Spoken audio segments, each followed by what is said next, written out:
नमस्कार दोस्तों, स्वागत है आप सभी का आपके ही अपने यूट्यूब चैनल कानून को जानूं में। दोस्तों बात करने वाले आज हम यूपी का एग्ज़ाम एपीओ के बारे में। जिन लोगों ने इसका फॉर्म भरा है उनको बता दें कि इस वीडियो में आपको प्रोवाइड किए जाएंगे एपीओ के पुलिस एक्ट के एमसीक्यू। और ये एमसीक्यू जो हैं वो आपको बता दें कि प्रीवियस ईयर्स में आए हुए सारे इंपॉर्टेंट एमसीक्यू हैं।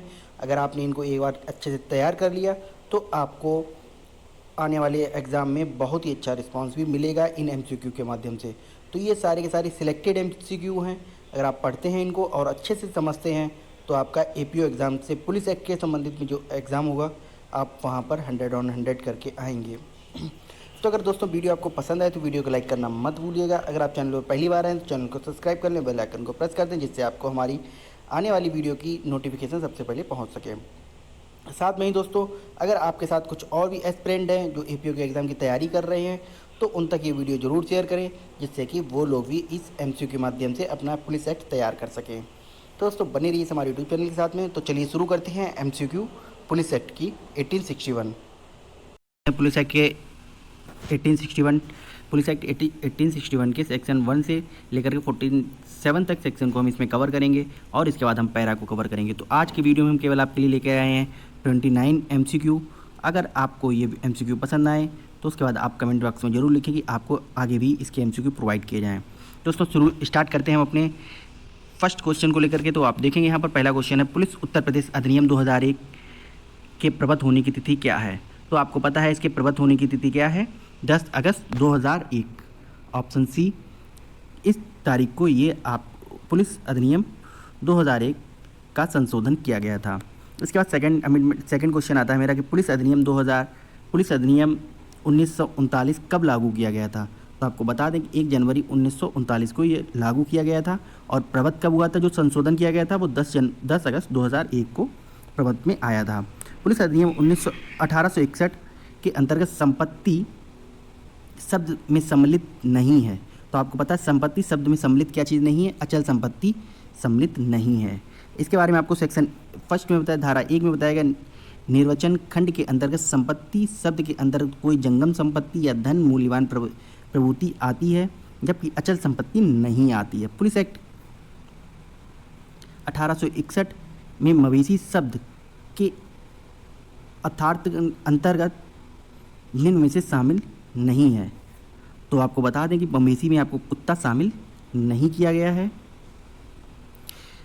सेक्शन धारा आप 1 पढ़ेंगे तब आपको इसमें पता चलेगा मवेशी के अंतर्गत कुत्ता को शामिल नहीं, मवेशी में कुत्ता को शामिल नहीं किया गया, जबकि बकरी और भेड़ शामिल हैं मवेशी के अंतर्गत में।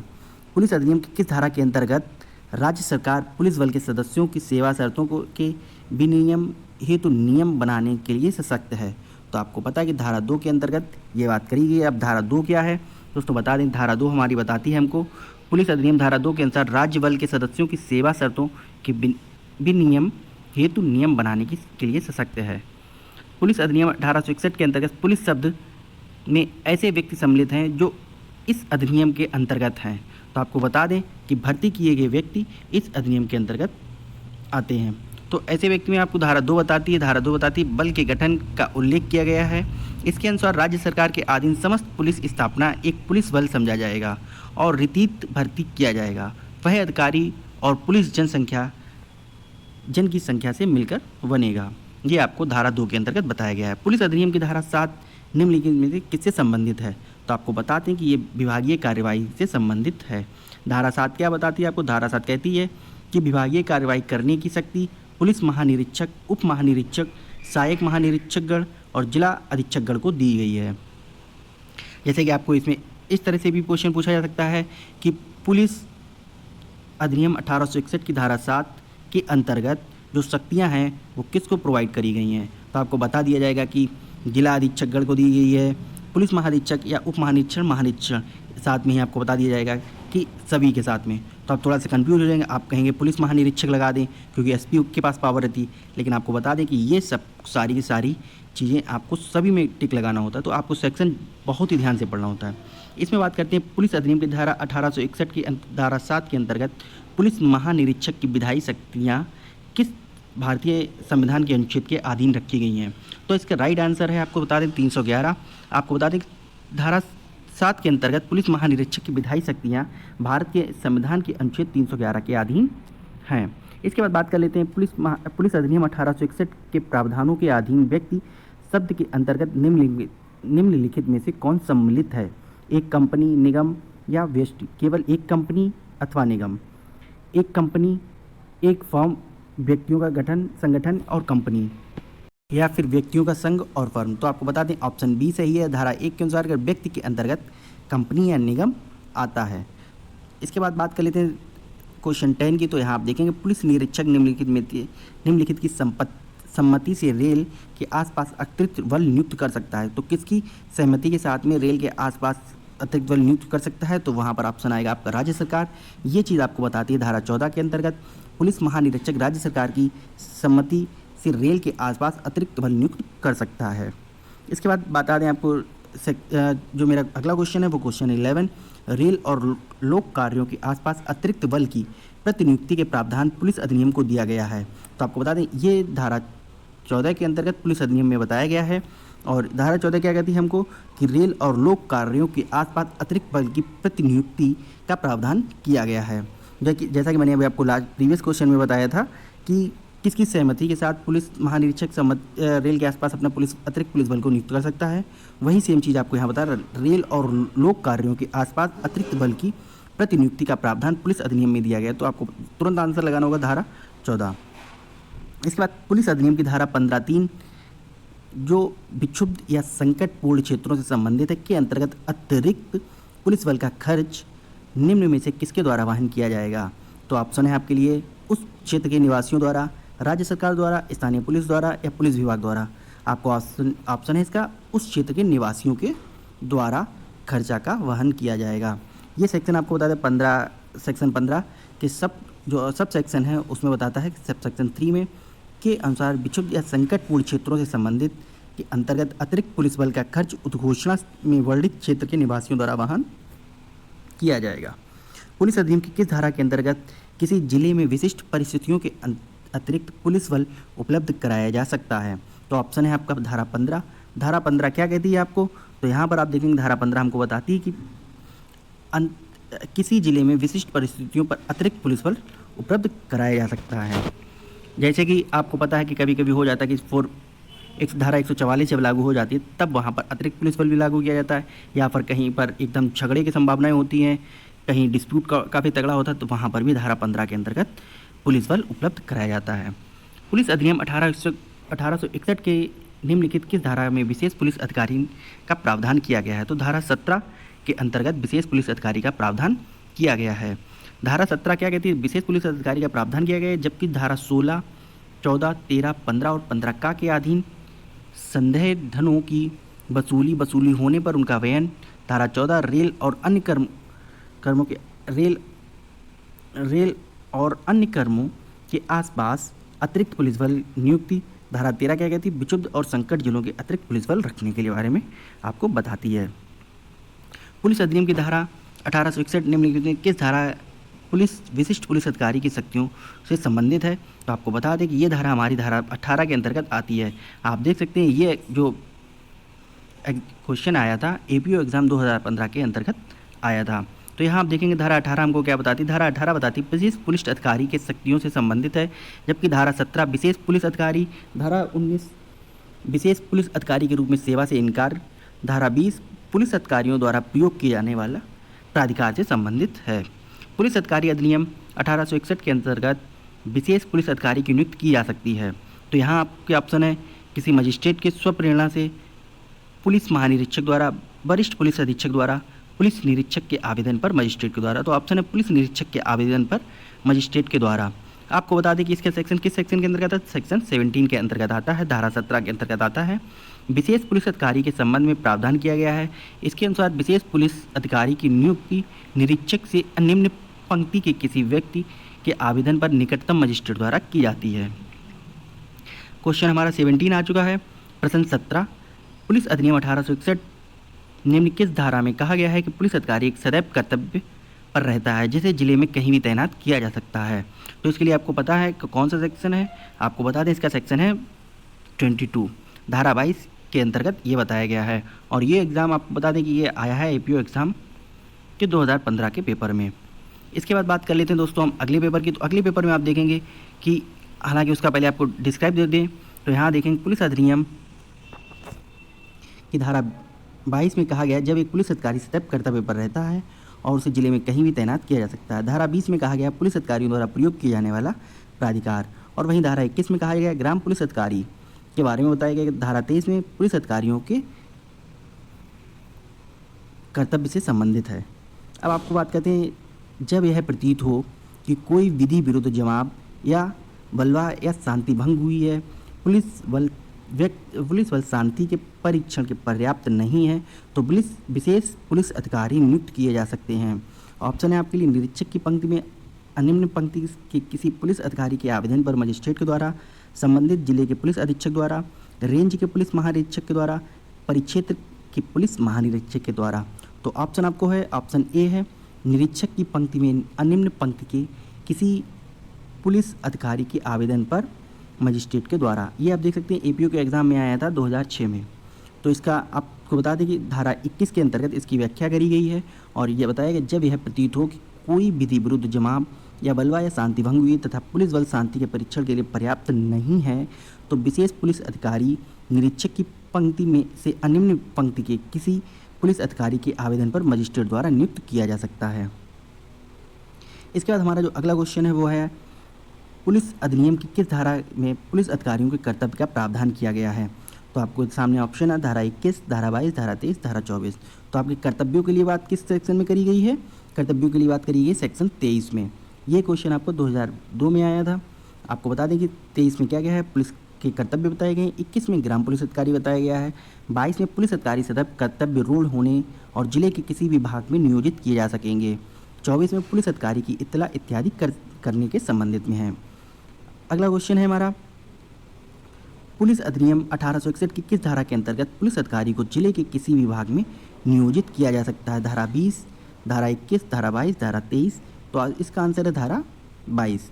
धारा 22 में बताया गया है पुलिस अधिकारी को जिले के किसी भाग में नियोजित किया जा सकेगा के बारे में इसमें प्रावधान किया गया है। किसमें? धारा 22 में। धारा 20 में क्या कहता है? पुलिस अधिकारियों द्वारा प्रयोग किया जाने वाला प्राधिकार। धारा 21 में बताया गया ग्राम पुलिस अधिकारी। धारा 23 में बताया गया पुलिस अधिकारी के कर्तव्य से संबंधित है। इसके बाद बात कर लेते हैं क्वेश्चन हमारे 21 को लेकर के। तो यहाँ आप देखेंगे पुलिस अधिनियम 1861 की धारा 23 के अधीन अदावृत लावारिस संपत्ति को भर साधन चार्ज में लेगा। तो इसका ऑप्शन है डी, प्रत्येक पुलिस अधिकारी। ये क्वेश्चन आपका एपीओ एग्जाम के 2002 में आया था। इसका ये जो क्वेश्चन है धारा 25 के अंतर्गत बताया गया पुलिस अधिनियम धारा 25 के अनुसार प्रत्येक पुलिस अधिकारी का यह कर्तव्य होगा कि वह बिना दावे वाली संपत्ति को अपने भर साधन में ले और उसकी तालिका मजिस्ट्रेट को दे। इसके बाद हम अपने अगले क्वेश्चन पर चलते हैं। यहाँ पर आप देखेंगे पुलिस अधिकारी लावारिस संपत्ति ऐसी संपत्ति जिसका कोई स्वामी ज्ञात नहीं होता अपने कब्जे में लेगा, परंतु इसके व्ययन के संबंध में उसे निम्न में से किस अधिकारी के आदेश के मार्गदर्शन में कार्य करना होगा। तो यहाँ ऑप्शन है आपके लिए पुलिस थाना प्रभारी, अपने वरिष्ठ अधिकारी के, जिला मजिस्ट्रेट के, राज्य सरकार के। तो यहाँ ऑप्शन आपको देखने को मिलेगा जिला मजिस्ट्रेट के, जो कि अभी आपको धारा 25 में फिर से बताया गया था कि धारा 25 के अनुसार प्रत्येक पुलिस अधिकारी का यह कर्तव्य होगा वो बिना किसी दावे वाली संपत्ति को अपने भर साधन में ले और उसकी तालिका जिला के मजिस्ट्रेट को दे। पुलिस अधिकारी ऐसी संपत्ति के व्ययन के विषय में ऐसे आदेशों के मार्गदर्शन को लेकर कार्य करेंगे जो जिन्हें जिला के मजिस्ट्रेट से प्राप्त होंगे। अगले क्वेश्चन की बात करते हो तो यहाँ देखेंगे आप निम्नलिखित में से किस विनिश्चय में है प्रतिपादित किया गया है कि पुलिस अधिनियम 1861 की धारा 29 के अंतर्गत दोष सिद्ध किए गए पुलिस अधिकारी के विरुद्ध विभागीय जांच की जा सकेगी। तो आपके सामने कुछ केस आए हैं जिसमें आपका नाम है आसाराम जी सक्सेना, उत्तर प्रदेश राज्य बनाम हरीश चंद्र सिंह, सोमनाथ साहू बनाम राज्य आरवीर सिंह सक्सेना बना राज्य। तो इसका ऑप्शन आपके सामने आ चुका है उत्तर प्रदेश राज्य बनाम हरीश चंद्र सिंह जी। तो इसमें कहा गया था कि ये सुप्रीम कोर्ट का केस है 1969 SC के केस में कहा गया था पुलिस अधिकारी 1861 की धारा 29 के अंतर्गत दोष सिद्ध किए गए पुलिस अधिकारी के विरुद्ध विभागीय जांच की जा सकती है। धारा 24 में बता त्यौहार के अवसर पर मार्गों में शांति की ध्वनि कितनी तेज हो इसे विनियमन करने की जिला पुलिस अधीक्षक की शक्ति का उपबंध अधिनियम की किस धारा के अंतर्गत किया गया है। तो आपको बता दें कि इसका ऑप्शन आपके लिए पहला है ऑप्शन धारा 15 का खंडवा। बात सेकंड ऑप्शन है इसका आपका धारा 27, धारा 30, धारा 15। तो इसका ऑप्शन आ चुका है आपके लिए धारा 30 खंड 4। तो इसमें आप देखेंगे धारा 30 खंड का 4 क्या कहता है, पुलिस जिला अधीक्षक या सहायक जिला अधीक्षक त्योहारों और समारोह के अवसर पर मार्गों में कितना संगीत हो उनको विनियमित कर सकेगा। इसके बाद सार्वजनिक सभाओं और जुलूसों का नियम और उनके लिए अनुज्ञप्ति देने का प्रावधान है पुलिस अधिनियम 1861 की किस धारा के अंतर्गत कहा गया, धारा 30 के अंतर्गत कहा गया है। यहाँ पर धारा 30 के अंतर्गत सार्वजनिक सभाओं, जुलूसों, विनिमयों और उनकी अनुज्ञप्ति देने के प्रावधान किया गया है, जबकि धारा 25 पुलिस अधिकारी के बिना दावे वाली संपत्ति को अपने भर साधन मिलेंगे और इसके वहन पर के बाबत मजिस्ट्रेट के आदेशों के अधीन होंगे। धारा 28 के अंतर्गत पुलिस अधिकारी न रहने पर प्रमाण पत्र इत्यादि का प्रदान करने से इनकार करने वाले व्यक्ति के बारे में बताया गया है। धारा 32 में बताया गया ठीक पूर्ववर्ती 3 धाराओं के अधीन निकाले गए आदेशों की अवज्ञा के लिए सशक्ति से संबंधित है। धारा इसके बाद प्रश्न हमारा 26 पे आता है कि निम्नलिखित में से कौन सा सही नहीं है। पुलिस जुलूसों को नियंत्रित अथवा विनियमित कर सकती है। पुलिस को लोकहित में जुलूस को निषिद्ध करने अन्यथा उसे प्रतिबंधित करने का आदेश निर्गत करने की शक्ति प्राप्त है। जो सार्वजनिक सभाओं को संयोजित करते हैं उन्हें पुलिस अधीक्षक से अनुज्ञप्ति प्राप्त करने की आवश्यकता नहीं है। सार्वजनिक सभाओं और जुलूसों को संचालित करने हेतु पुलिस शर्तें निर्धारित कर सकती है। तो इसमें आपका ऑप्शन है ऑप्शन बी, जो कि सही नहीं है। ऑप्शन बी क्या है, पुलिस को लोकहित में जुलूस को निषिद्ध करने अन्यथा उसे प्रतिबंधित करने का आदेश निर्गत करने की शक्ति प्राप्त है, क्योंकि ये गलत है।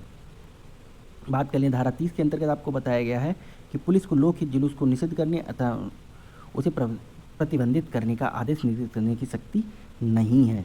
ऐसा नहीं कि उसको रोक सकते हैं, ऐसा नहीं रोक सकते हैं।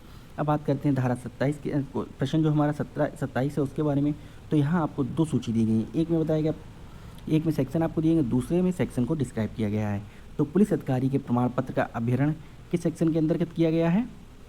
यहाँ आप देखेंगे धारा 8 के अंतर्गत रेल और अन्य कार्यों के आसपास के अतिरिक्त बल नियुक्त किए जाएंगे। धारा 14 के अंतर्गत ग्राम पुलिस अधिकारी। धारा 21 के अंतर्गत लोक जमावों और जुलूसों का विनियम किस में होगा, धारा 30 के अंतर्गत। अब बात करते हैं हम अपने सेकंड लास्ट क्वेश्चन के बारे में। तो यहाँ आप देखेंगे क्या ऐसे व्यक्ति को पुलिस अधिकारी द्वारा अपनी अभिरक्षा में लेना विधि सम्मत होगा जो किसी मार्ग पर गाली या गली में गंदगी, मैला, कूड़ा करकट या कोई पत्थर फेंकता है, छोड़ता है, जिससे जनसाधारण को असुविधा या क्षोभ होता है। तो इसका ऑप्शन है हाँ, बिल्कुल वो वारंट के बिना ऐसे व्यक्ति को अपनी अभिरक्षा में ले सकता है, अपनी कस्टडी में ले सकता है। ये बात कही गई धारा 34(5) के अंतर्गत, जिसमें पुलिस अधिकारी किसी ऐसे व्यक्ति को बिना वारंट के गिरफ्तार कर सकता है जो मार्ग या गली में गंदगी, मैला, कूड़ा करकट या कोई पत्थर फेंकता है, छोड़ता है, ऐसे जिससे जनसाधारण को असुविधा या क्षोभ होता है। अब हम अपने आखिरी क्वेश्चन की तरफ बढ़ते हैं जिसमें है पुलिस अधिनियम की निम्नलिखित धाराओं में से किस धारा में सामान्य डायरी के संबंधित उपबंध किया गया है। तो यहाँ आपका ऑप्शन आता है धारा 44 के अंतर्गत सामान्य डायरी का उपबंध किया गया है। धारा 44 में क्या कहता है, धारा 44 में सामान्य डायरी के संबंधित प्रावधान किया गया है, जबकि धारा 43 में अभिवचन के कार्य वारंट के अधीन किया गया। धारा 45 में राज्य सरकार विवरणियों का प्रारूप भी कर सकेगी। धारा 46 में अधिनियम की परिधि से संबंधित है। दोस्तों ये थे क्वेश्चन आपके लिए, प्रश्न 29 प्रश्न हमने आपके लिए आए हैं। उम्मीद करते हैं कि आपको 29 प्रश्न बहुत अच्छे से समझ में आए होंगे, और प्रश्न अच्छे से समझ में आए तो वीडियो को लाइक जरूर कर दें, और चैनल पर आप पहली बार आए तो चैनल को सब्सक्राइब कर लें, बेल आइकन को प्रेस कर दें, जिससे आपको हमारे अपकमिंग वीडियोज़ की नोटिफिकेशन सबसे पहले पहुँच सके। साथ में ही दोस्तों ये वीडियो अपने दोस्तों के साथ जरूर शेयर करें, जिससे वो लोग भी पुलिस एक्ट की अच्छे से तैयारी कर सकें। वीडियो को लाइक करना, चैनल को सब्सक्राइब करना मत भूलिएगा। Thank you so much. जय हिंद, जय भारत।